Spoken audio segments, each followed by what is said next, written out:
football has been given the green light by the government to return, sparking outrage and concern from some high-profile players, with the Premier League penciling in a June restart date.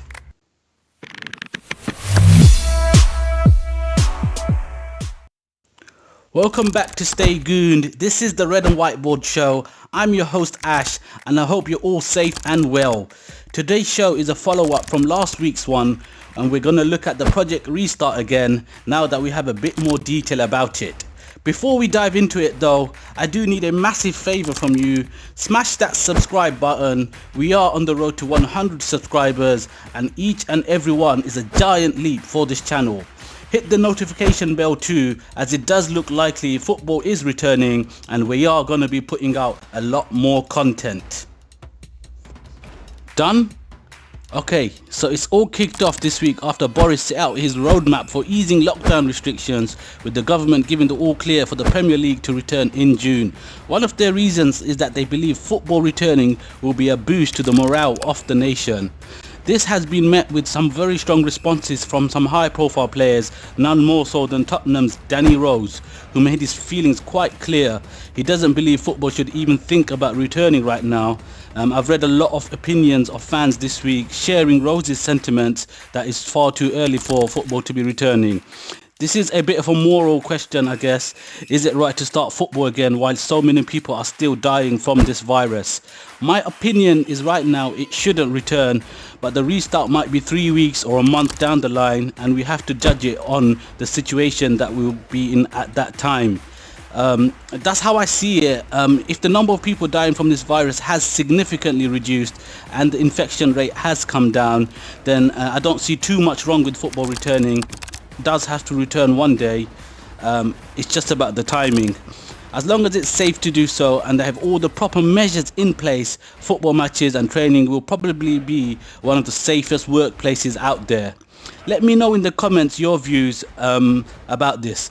The safety issue is a concern expressed by another player, Raheem Sterling, who wants the safety of playing and non-playing staff to be the top priority.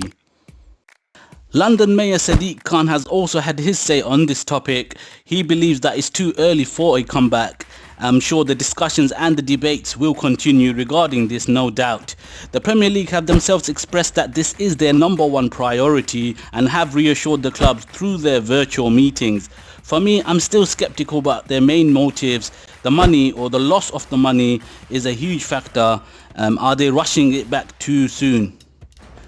They have though already started trialling their COVID-19 testing program. David Ornstein this week reported that the testing of non-playing staff had begun at Wolves and would be rolled out to all clubs. I'm sure this will provide a huge reassuring factor for all staff. Testing will be play the biggest role in getting the games on as safe as possible and reducing the transmission of the virus.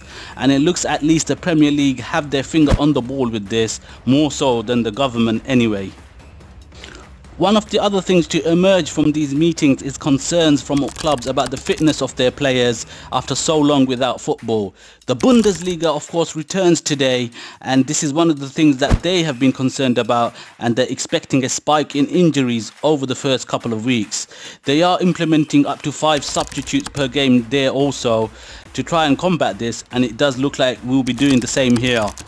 In addition to this, the clubs have asked the Premier League for a longer period of training before resuming games, and the initial early June date has been pushed back to around the 19th of June, with clubs requesting a month of training prior to restarting.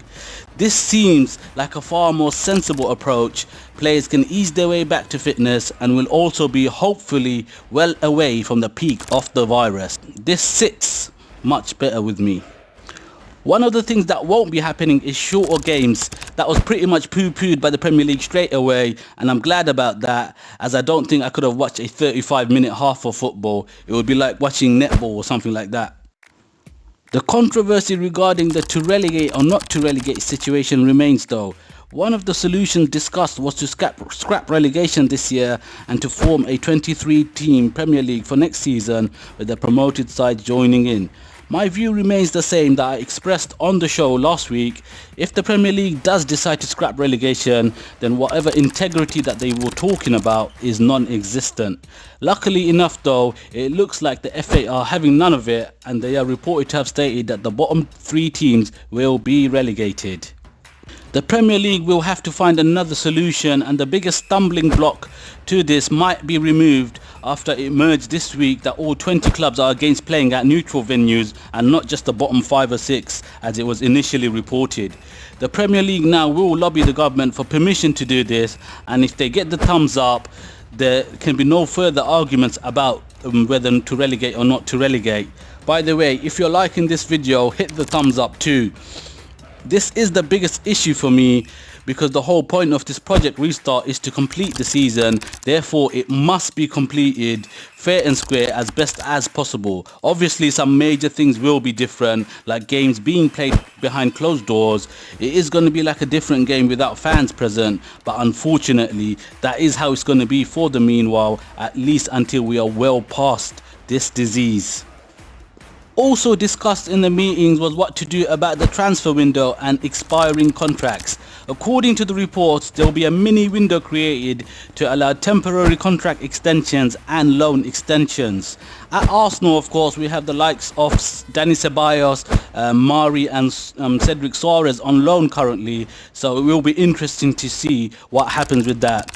There's obviously been tons of transfer rumours flying around, but I'm steering clear of that for the moment. I don't know how much credibility there is in any of these stories, especially in this current climate.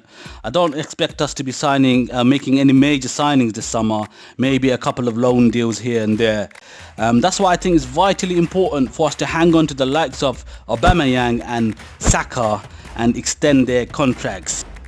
So that's just about it for now. To make it a wrap, Project Restart is looking a lot more positive than it did a week or so ago, and I am beginning to warm to it, even look forward to it. Let me know in the comments how you feel about it. Bundesliga returns today, and I might just tune in and give it a watch. Might even do a reaction video to it. It would be my first one. Anyway, thanks for gooning in, and make sure to hit the subscribe button and the notification button, and until next time, stay safe and stay gooned.